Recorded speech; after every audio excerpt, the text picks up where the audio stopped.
Well, it is great being back. We've our week back at home.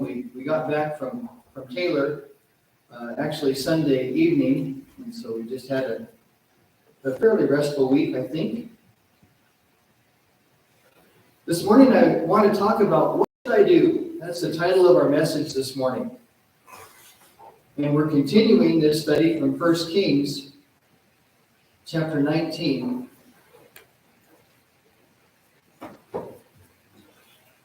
And so we're looking in depth at the life of Elijah and just all of the things that God is leading him through in this change of plans that he deals with. It seems like from 1 hour to the next, there are just a lot of things that are happening in his life that he needs help with.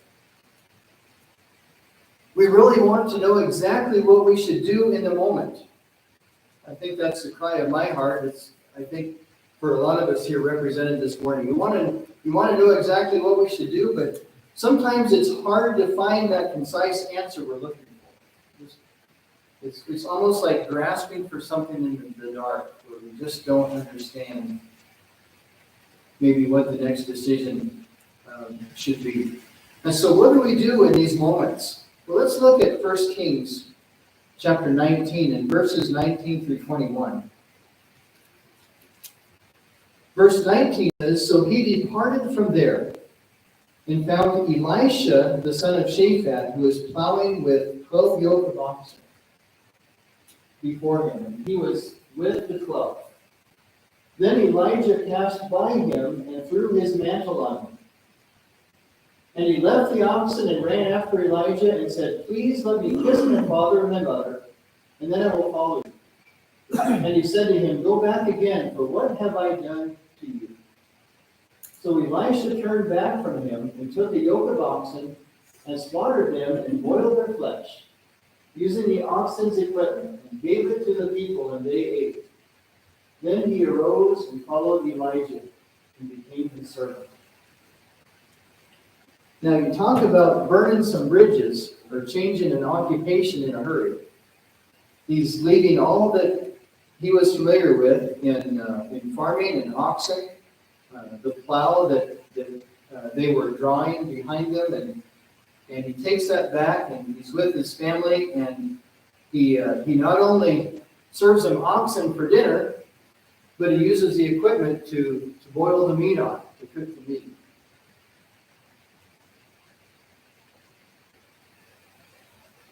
And so as we look at steps that we need to take on how do we handle these detours or these interruptions in our lives, the first step is to start with the little things. And on this picture here, I found some little things. These are actually little insects, it looks like. And they almost look like aliens, don't they? Just a very, very creepy kind of a thing. I would hate to see one of those in our garden in the middle of the night. In 1958, the Green Bay Packers were having a rough season. Even though they had some talented players on their team, they only were able to manage to win one game. They lost 10 that season, and they tied 1. In fact, that year, the Baltimore Colts beat them 56-0. And the Colts would later go on to be the 1958 NFL champions. Things were so bad that year that Coach Raymond McLean lost his job after just 1 year. David Moranis, in his book, When Pride Still Mattered, talks about the life of an up-and-coming coach after this time. And in that, he shared that Red Smith, the New York sports writer, said of the team, "The Packers underwhelmed 10 opponents, overwhelmed 1, and whelmed 1." If whelmed is a word, I'm not sure. But they had a rough season. The Packers franchise after Raymond McLean was dismissed, hired a new coach by the name of Vince Lombardi. He was strict, he was focused, and he made players practice with discipline. One particularly rough day, he told his team in a meeting that evening that they had a lot to learn. And so after a rough day of practice, he was with them in his meeting, and he held up a football that wasn't this football. But he held up a football and said to his team, "We're starting at the beginning. Gentlemen, this is a football." How would you feel if you were an NFL athlete, a player, a football player who's grown up, you spent your whole life playing the game of football, elementary and high school, college perhaps, and the coach has the audacity to come in and tell you, "Ben, this is a football." Well, I know it's a football. But what Vince Lombardi wanted to do to get across to his players was the importance of starting from the very basics. Getting back to the little things. That's not the end of the story. The Green Bay Packers would go on to win their first 2 Super Bowls under Vince Lombardi.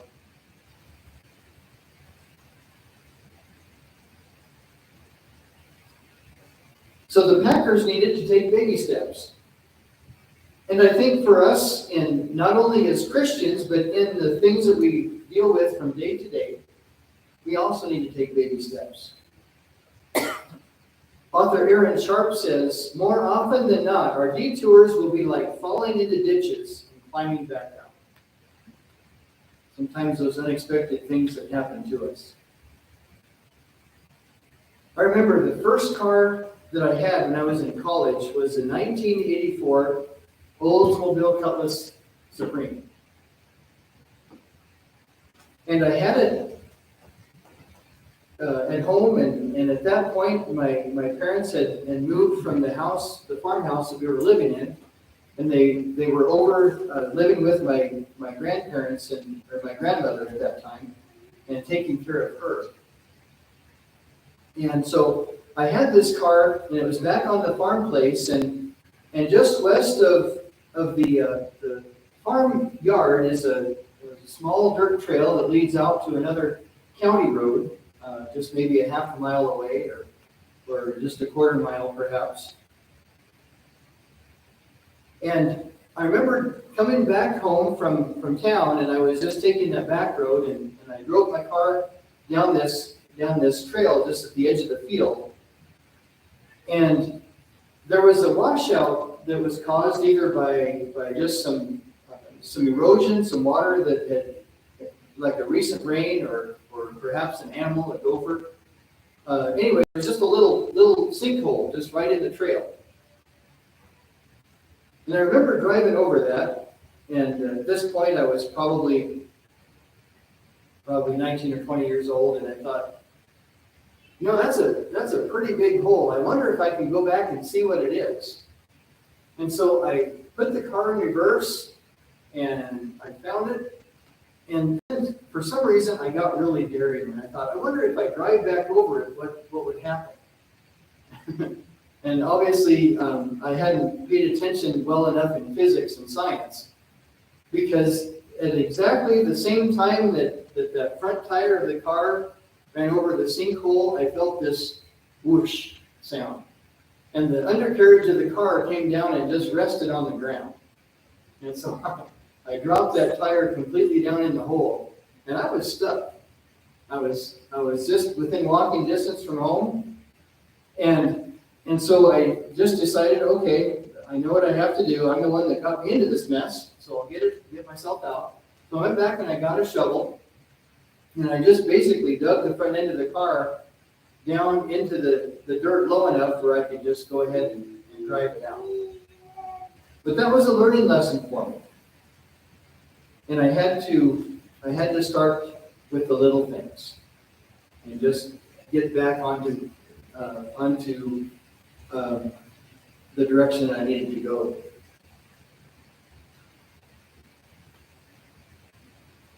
Right after my senior year of high school, actually this was college, and so this was 4 years later.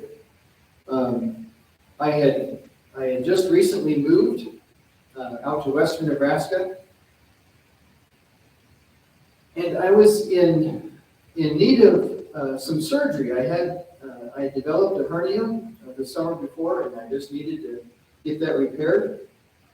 And so finally the day came when I said, this is bothering me enough. I just need to get it fixed.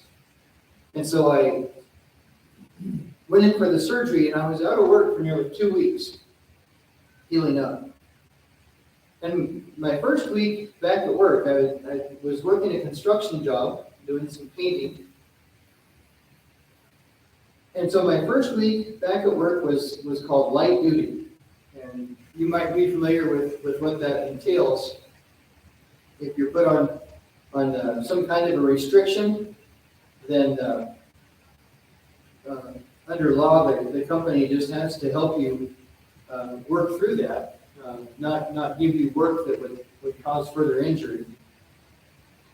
And so that meant no heavy lifting, no strenuous activity. I had to learn the smallest parts of the job.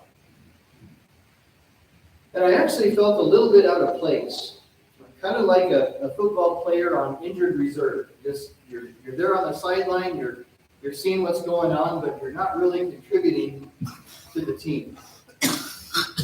And so I felt kind of like a bump on a log a little bit. And it was just really, really tempting to want to jump in and do enough work to carry my weight, to pick up that full 5-gallon bucket of paint that I knew was probably more than what I should be carrying. Carrying ladders, heavy pieces of siding, and things like that. But instead I had to just settle for those little jobs like sealing nail holes in siding panels and painting trim.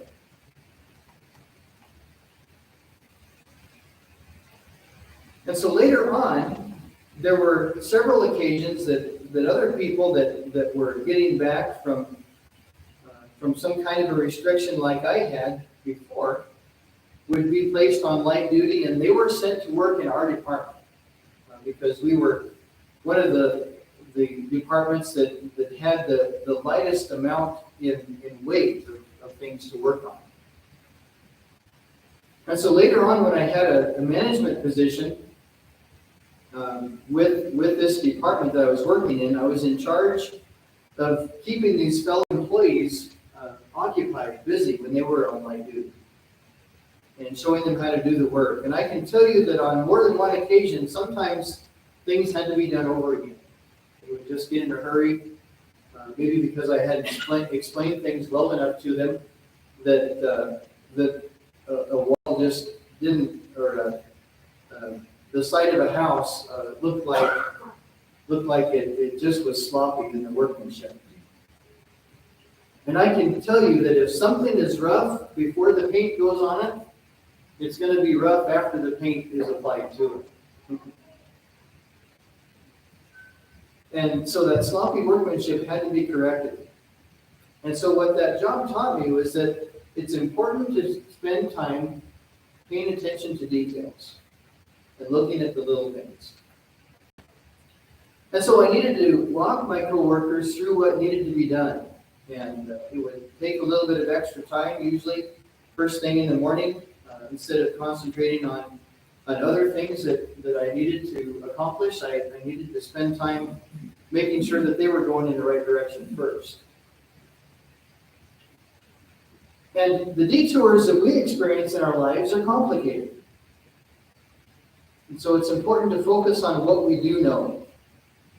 And this helped me learn why we do what we do. It just helped me to break each job down into its simplest level, and to look at each minute detail and why that is. And sometimes when we're working through those unexpected things that happen in our lives, we have to go back to those basics. Start with the little things. Number 2, it's okay to not know what's coming next. Socrates said, true knowledge exists in knowing that you know nothing. I can tell you that sometimes when I wake up in the morning around 5:30, I feel like that. I feel like, what am I doing? What's going on? What's my next assignment here? We look at the life of Gideon in Judges chapter 6.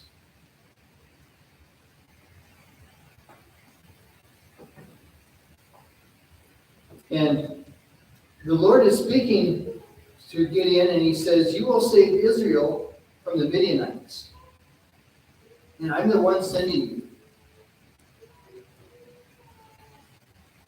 And Gideon is really, really cautious in wanting to discern exactly, God, how are you communicating with me, and how do I know that it's really you? That it's not just the pizza that I had for supper last night. And so Judges 6:37,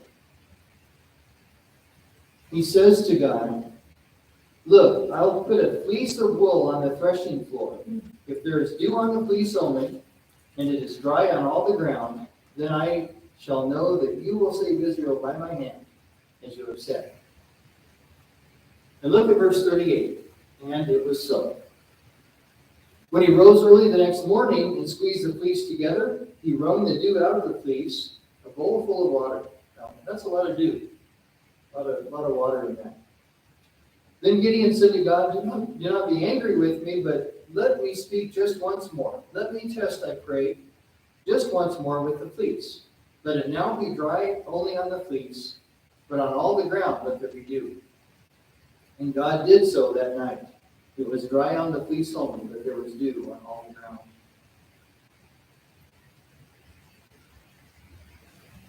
And Gideon wanted to be able to strengthen his faith and to gain confidence in what God was wanting him to accomplish. And so he asked God for reassurance. And notice here that God responded not out of impatience. He didn't say, you should know that already. You should know how I'm speaking to you. He responds with love and grace.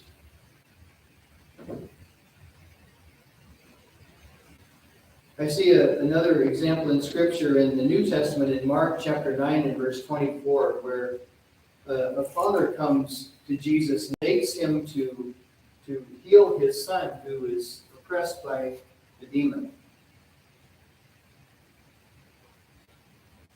And Jesus tells him, all things are possible to him that believes.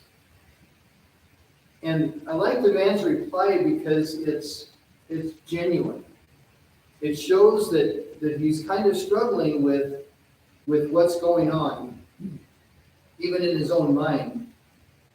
And his answer to God here is, Lord, I believe. Help my unbelief. And I think that sometimes that should be the cry of our heart is, Lord, even though I don't know what the next step is, what's coming next, help me to trust you. Help me to put my faith in you. Help me to lean on you in this time. And in those times that I am anxious or that I am tempted to not believe, help my unbelief. Help me to get through this. Thirdly, to remain simple, to do what we know to do.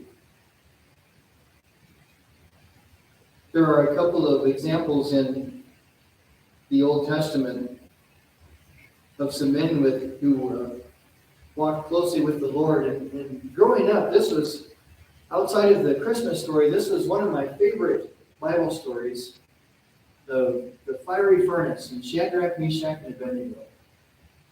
And also of Daniel in the lion's den. And how Shadrach, Meshach, and Abednego, even though they understood the decree that was written, there were some jealous guys that didn't want them to succeed. And so they made a law saying that they needed to bow down and worship this image of gold. And they said, we're not going to do it. And in Daniel chapter 3 and verse 18, I just want to share the attitude of their heart. Not complete defiance, not in complete rebellion over what was happening, but they're saying, we have to obey God in this matter.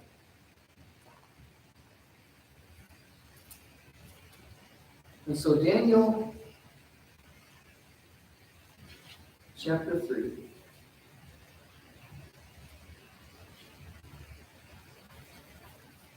In verse 18.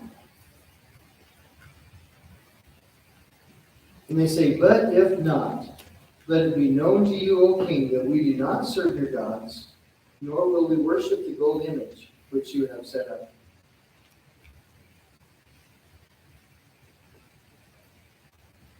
And so they're saying, our allegiance is to the Lord, and that's who we're wanting to please and to serve.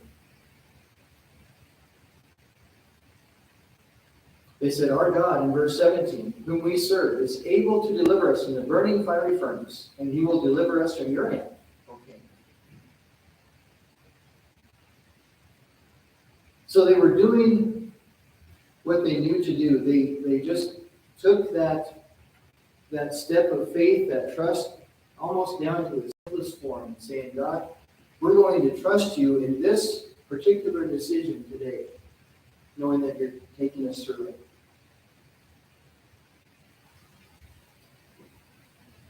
Daniel faced a similar decision in his life in Daniel chapter 6 and verse 10.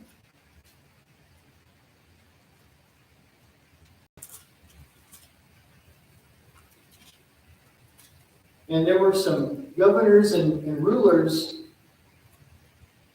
over King Darius, and who were actually helping him. They weren't over him, but they were assisting him. And so they came and made this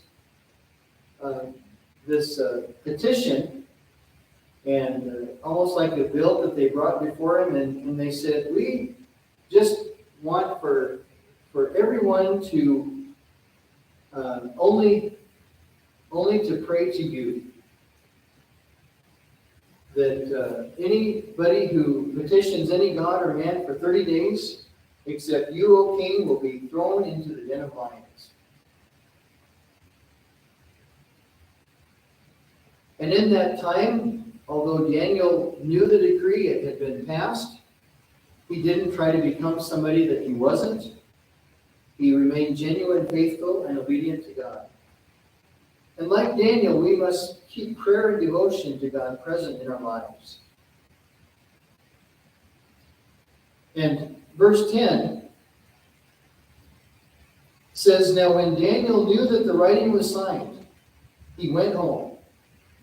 And in his upper room, with his windows open toward Jerusalem, he knelt down on his knees 3 times that day, and prayed and gave thanks before his God, as was his custom since early days.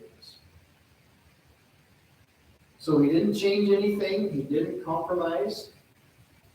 He was just right there doing what he knew what to do.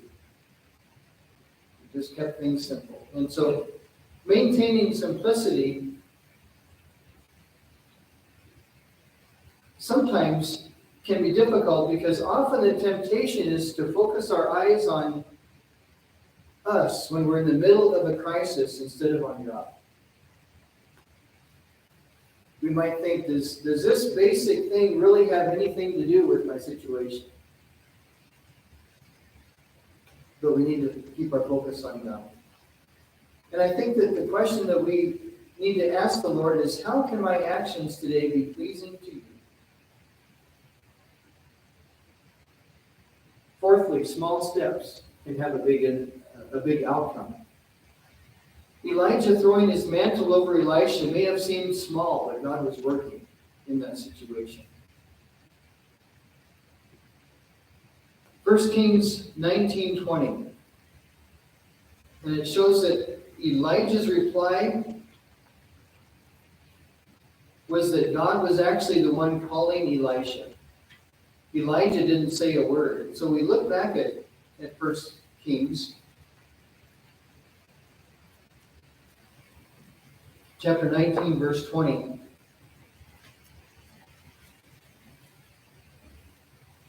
And if we back up to the last part of verse 19, then Elijah passed by him and threw his mantle on him. He didn't give him a long speech on why it was important to follow him as a leader or a prophet. He just threw his mantle on him, and he left the oxen and ran after Elijah and said, "Please let me kiss my father and my mother, then I will follow you." And he said to him, "Go back again, for what have I done to you?"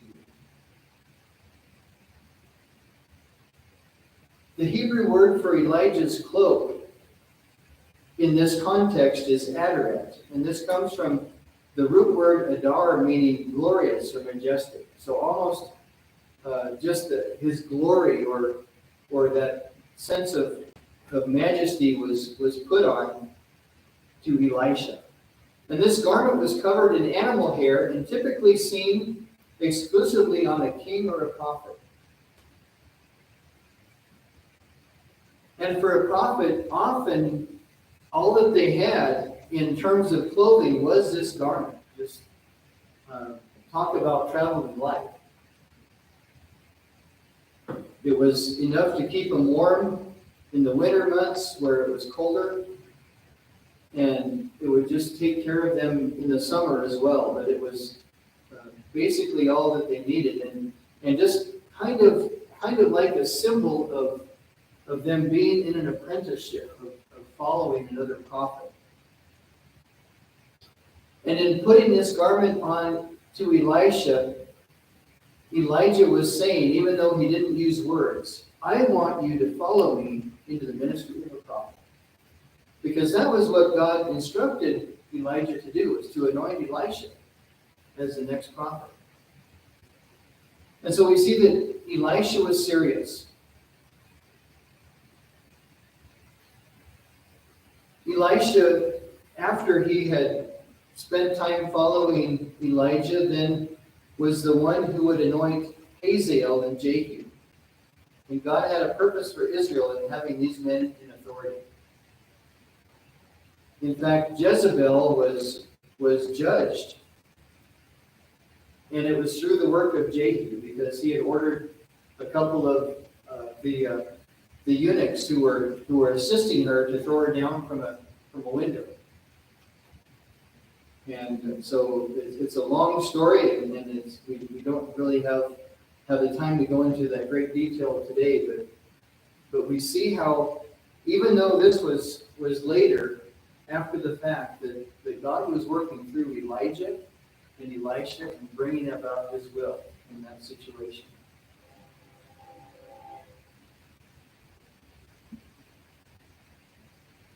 So it's important that we start small. That sometimes we just need to work on the baby steps.